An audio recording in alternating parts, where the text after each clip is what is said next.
Kalau tengok JDT lah, JDT untuk Liga Super, untuk ACL Elite dan juga untuk Shopee Cup, JDT pakai design sama je, tak ada tukar apa-apa pun. Tapi untuk Selangor ni 3 jersey home berbeza.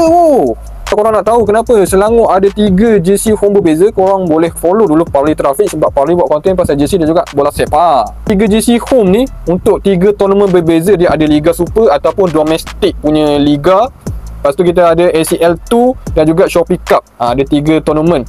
Syarat AFC ni, dia nak dekat depan tu ada satu sponsor je. Syarat ni dipenuhi oleh JDT. Sebab itulah JDT dia tak ada 3 design home berbeza. Baju Selangor home dia ada PKNS, ada MBI, lepas tu ada sponsor kat sini, sponsor kat sini. Banyak sponsor lah. Selangor pun dengan Jomar buatlah jersey design lain lah. Mesti ada yang kata, tapi kan kalau pakai design sama boleh je, cuma buang je lah sponsor dekat depan tu, just kekalkan je lah sponsor PKNS tu untuk CL2 dengan Shopee Cup kan.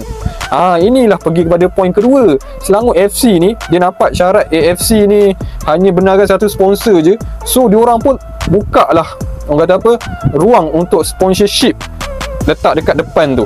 So mana kata company yang nak taja untuk ACL2 dengan Shopee Cup tu boleh hanya diorang je dapat hak eksklusif dekat depan. Macam korang tengok baju ACL2 tu dia ada sponsor apa, Royal apa benda dah. Lepas tu Shopee Cup dia ada grant. So benda ni dapat tarik sponsor lah untuk taja untuk ACL2 dengan Shopee Cup.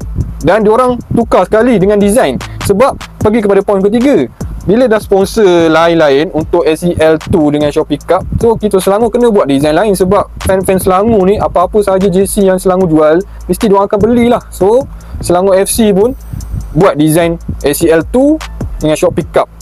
So benda tu dapat jual lah dan dapat jana pendapatan kelab. Bagi Parley benda ni bagus juga. Siapa yang kelab dapat duit sponsor masuk untuk depan, lepas tu dapat Selangor dapat jual jersey. Dan 3 jersey home ni dapat membezakan Selangor main dekat tournament mana. Kalau untuk Liga Super, Liga Domestik, Selangor pakai design yang inspired by 90-an tu. Kalau untuk yang ACL2 dia pakai baju merah, dekat tepi tu ada warna hitam.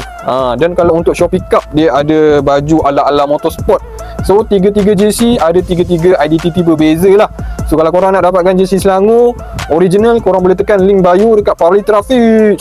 So kan, apa pendapat korang tentang Selangor FC ni buat 3 design berbeza untuk 3 tournament berbeza? Boleh komen dekat bawah.